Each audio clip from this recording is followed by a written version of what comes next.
we're going to talk about more than 10 players that you should be selling high in Dynasty football. And look, a lot of the sell highs from myself today is more about playing the Dynasty market rather than some player evaluation. And we're going to do that starting with Mike Evans. And I know that might sound strange because he is an older player, but he's not too old yet to still cash in and make this asset grow for you over time. Let's be honest, Mike Evans has been one of the most consistent fantasy producers in the last 11 years. I mean, the man has a top 20 point per game finish in every year outside of 2015. We're talking over a decade plus of just consistent producing, helping you win championships.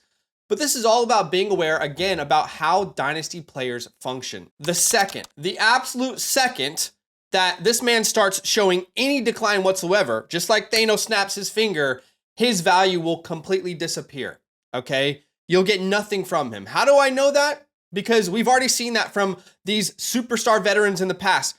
Here's the best example, Travis Kelce. I'll give you more examples, but how about Travis Kelce? One of the best fantasy tight ends and real life tight ends of all time, just tied in one season after tied in one season in his career, right? Back to back to back. This man is dominating. He was a tight end one for ages in Dynasty, and rightfully so. But then in 2023, he started to show some decline. Even though he still finishes a tight end one, 14.6 points per game in 2023. You'll see on the graphic here. But he went from 18.6 to 14.6 points per game, and he dropped like a rock with his evaluation from tight end 1 to tight end 10. That might not seem drastic, but guys, the top 3 tight ends in Dynasty are valued way higher than those like 10 to 15 range, okay? Then last year, even more regression, but still finished top 6. He went from 14.6 points per game to 12.2. So in 2 years, we go from 18.6 points per game, league winner, to 12.2, tight end 6 point per game type of finish. And now he stands at tight end 19 today. He was even down almost tight end 30 when we were not sure if he was going to retire or not. Other examples, if you want more, Keenan Allen just produced year after year after year. He is currently the wide receiver 97 on KTC. DeAndre Hopkins, currently the wide receiver 111 on KTC. These are dead asset scenarios that we are trying to avoid. We're trying to avoid this turning into a Kelce evaluation, a Keenan, a Hopkins evaluation. Simply put, the Dynasty community absolutely buries older players once they start showing any sign of regression. And I think this is your last offseason to capitalize on Mike Evans' value, even though it's not the same as it once was, right? Okay, sure, he's not worth the first, but we can still take advantage of this, right? Keep in mind, he's on the last year of his contract. He will be 33 years old as a free agent next year. This team just drafted a wide receiver in round 1, Emeka Egbuka, which will hurt the target share, not only for Mike Evans, but for Godwin, who, by the way, just signed long-term. Jalen McMillan showed he can produce. So you already have concerns about the target share. You don't have a contract the year after. So what I would do if I had Mike Evans, I would be aggressively shopping him to do one of two things. Okay, you ready for this? Number one, can we go get an unknown asset? Just, we're holding on by a thread here before Mike Evans falls off from a value perspective. Can we go get the Ricky Pearsalls, the Jaden Higgins, the Trey Harrises, the Jack Beshes? With Jack Besh, you might even do like get a 3rd round pick back in return. Or can I pay up in addition to Mike Evans to go get the names like a Luther Burden, a Brandon Ayuk, a George Pickens, a DJ Moore? I mean, if you look at KTC, for example, which we always talk about how we don't like KTC on this channel, but we use it as a weapon, not so much a tool. But let's look. I mean, Brandon Ayuk and Mike Evans are back to back. That's ridiculous in my opinion. Shouldn't be close. Luther Burden, George Pickens, DJ Moore, not far off. Can you do a 2nd and 3rd round pick swap and get one of these players? That is what I want to do with Mike Evans this offseason. Here are some real examples. We have a database on the Flock site that shows real trades that have happened in all these Dynasty leagues. So we see here, just 4 days ago, someone sent away Mike Evans for Ricky Pearsall.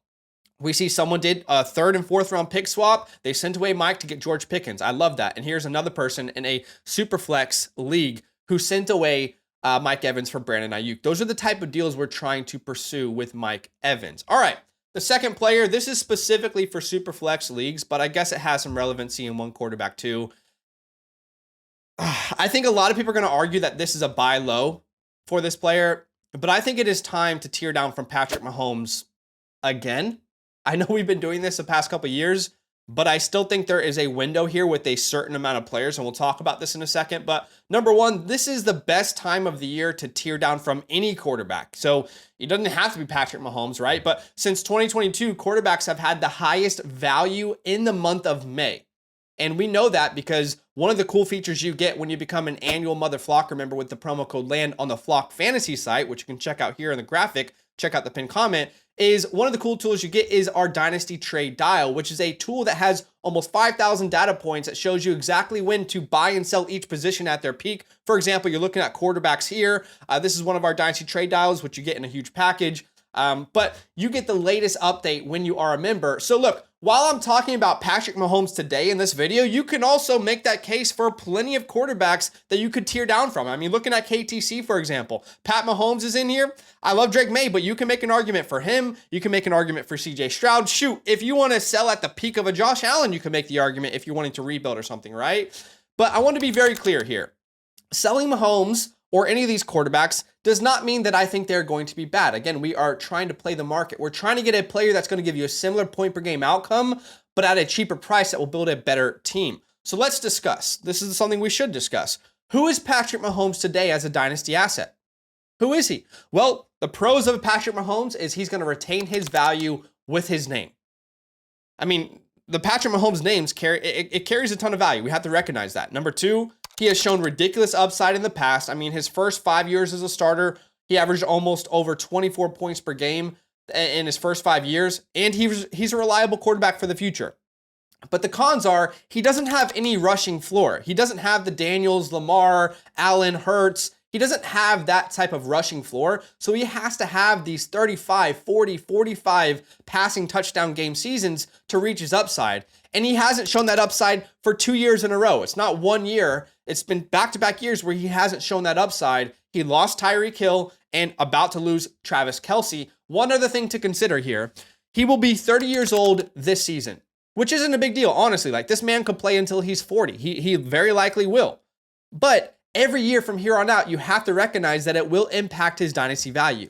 You won't have the same ability to tear down. Dynasty owners see that 30 number and they start to freak out. They start to panic. So here's a list of quarterbacks I would be more than comfortable to tear down to. And by the way, none of them have contract concerns either. Number one, Brock Purdy. Brock Purdy averaged more points per game in Mahomes in each of the last 2 seasons, has a core of George Kittle, Brandon Ayuk, Ricky Pearsall, Juwan Jennings, CMC. He's just 25 years old, just got the long-term extension. Here's an example. So someone sent away Mahomes, Higgins in a second. They got back RJ Harvey, Brandon Ayuk, Juwan Jennings, Brock Purdy, and a 2027 first-round pick. Not the same return you would have got a year or so ago, but still a healthy return. Another example, someone got Garrett Wilson and Brock Purdy. I think that's a massive overpay for Purdy, but you can find a middle ground. Number two, Baker Mayfield. Coming off our career year with 22.5 points per game, quarterback 400 points per game basis, has a core of Mike Evans, Godwin, Egbuka, McMillan, Irving, White. Even if Evans moves on, it's a great wide receiver room. He's a half a year older than Patrick Mahomes. Here's an example. Someone got a first round pick on top of Baker Mayfield. And if you think about like a dynasty startup draft, that's not unrealistic, right? Number three, Jared Goff. He averaged more points per game than Mahomes in 2024, 0.6 less points per game than him in 2023, has a core of Amon-Ra, Jameson, Laporta, Gibbs, and is less than a year older than Mahomes. Can you get a deal like this where someone got a real trade? Again, Jared Goff and A.J. Brown. How about Kyler Murray? Averaged 0.3 less points per game in 2024, but averaged more points per game in 2023, has a core of McBride and Marvin Harrison, 2 years younger. Here's an example. Someone got Kyler and McBride. They sent away Mahomes, Goddard, and Devonta Smith. I think that's very realistic in a lot of your leagues. And the last two are more for our true rebuilders. If you have Mahomes and you're trying to rebuild, the best targets, in my opinion, number one, J.J. McCarthy. Again, Kevin O'Connell, the quarterback whisperer. If McCarthy fails, it'll be the first quarterback that fails with Kevin O'Connell. He has Jefferson, Addison, Hawkinson. So here's an example here where someone sent Mahomes in the 110 for McCarthy, Olave, and Amarion Hampton, whatever that is at the 102. Also, Michael Penix, if you're wanting to rebuild. He's got Drake London, Bijan Robinson, showed real promises in late 2024. So again, it's not about Mahomes being a bad player. It's about taking advantage of this window. All right, I've talked about this player before this offseason as a sell, but I truly believe he is like the number one sell in all of Dynasty football, just purely because of the value playing the market. Saquon Barkley. Let me be abundantly clear in this take. Saquon might end up being the best running back in fantasy football over the next 2 seasons. I mean, the guy just finished with over 22 points per game, the RB1 in 2024 on a points per game basis. But there is only one type of team that should have a Saquon Barkley, a full-on contending roster. If you are a middling team, a one-year punt, a rebuilder, there's zero reason for you to keep a Saquon on your team. Simply put, he has reached his absolute peak in value as a dynasty football asset from here on out. It doesn't matter what he does for the rest of his career. He will never be more valuable than he is today. And this is another take, again, based in dynasty markets, not in player takes. I brought a similar take last year with Tyreek Hill, if you guys remember. In short, Tyreek was ranked the wide receiver 3 in 2023, coming off a 20-plus point per game season in 2022. He then proceeded to score a career-high 23.5 points per game in 2023, only to fall 12 spots in dynasty rankings to the wide receiver 15 that next offseason. I mean, Tyreek could have broken the record for all-time receiving yards in a single season, and he still would have lost value simply because of his age. Think about it, guys. Saquon became the 9th running back all-time to rush for over 2,000 yards in a single season. The 9th guy all-time. It's extremely unlikely he ever has a better year than this. I mean, not a single player on this list. There's so many GOATs on this list. Eric Dickerson, Adrian Peterson, Derrick Henry, right? Chris Johnson.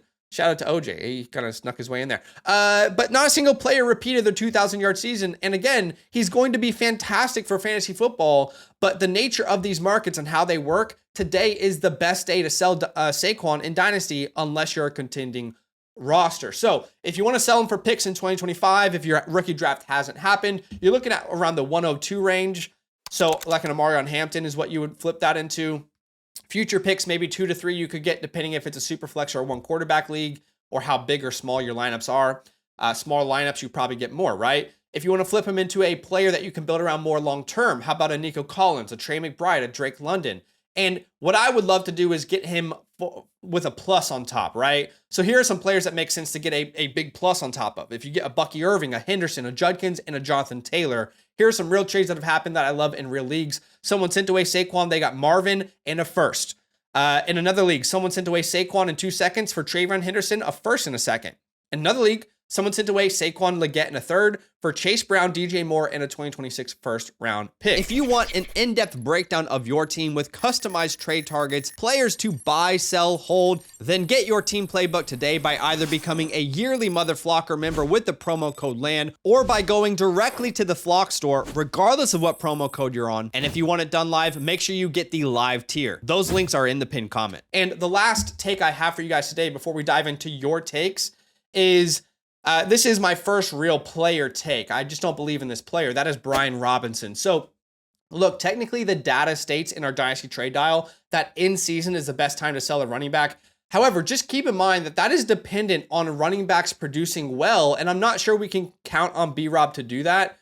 Brian Robinson's 2024 season was defined by 2 stretches. Weeks 1 to 5 where he looked serviceable, and then weeks 6 to 8. I mean, you can pause on the screen and look at this, but all of these numbers that we look at for fantasy football running backs and just for, NFL running backs, he was way down from week 6 to 18 onwards. Then the playoffs, we talked about this before, but there were no explosive plays. He had one good game against Detroit when they were already leading. The other games where they needed him to do something, he was absolutely awful. And let's be real, Brian Robinson is an average to below average starter in the NFL. So I know he's the RB1 on his depth chart, but I'm just betting against an average player long-term to, number one, make a difference on your roster. He averaged 11.4 points per game. That's not going to win you a fantasy championship, right? Oddly enough, his best season came last year, the year before that when Jaden Daniels arrived, when they were a terrible offense.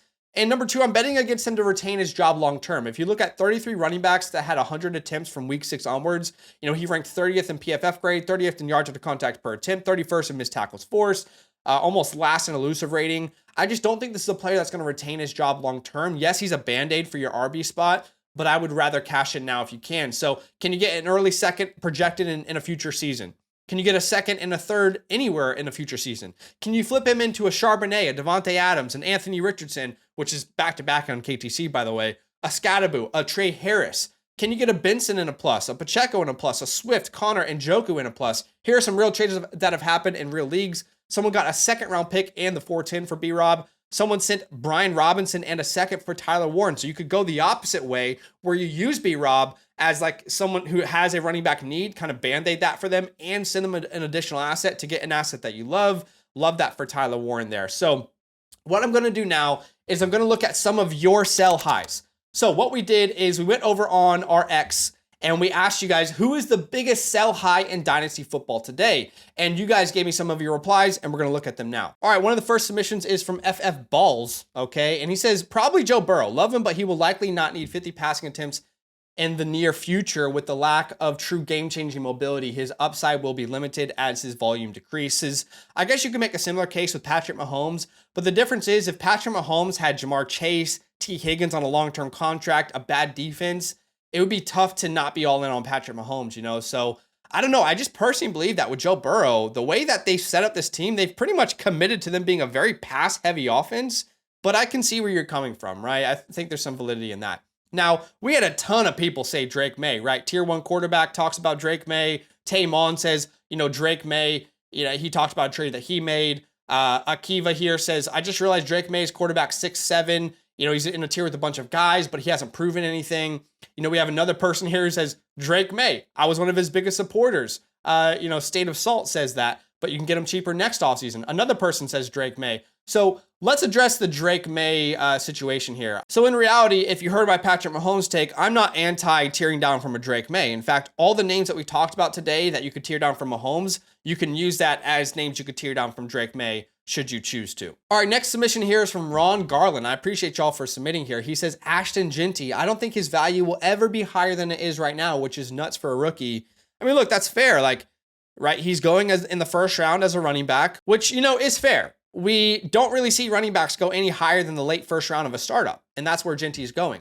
But the issue is, in my opinion, Ron, is that you're going to be moving off a player that can help you win championships for the next 4 years, even though he's valued that way, right? You're actively moving off that league winner off your team. I mean, I've talked about this before with Ashton Genty, but he would be an outlier if he doesn't become a fantasy superstar. If you look at every running back drafted top 10 since 2014, we're looking at names like Bijan, Saquon, Fournette, CMC, Zeke Elliott, Todd Gurley. It's a 100% hit rate of fantasy stardom, and that's because these guys in the top 10 get fed. If you look at their touches per game as a rookie, all these guys averaging 20.7 touches per game. They get fed. They are workhorses when they go top 10 for the most part. So in reality, I get where you're coming from, but I kind of still lean on building around an Ashton Genty because of what he'll give you for the next 5 years. All right, we got another take here.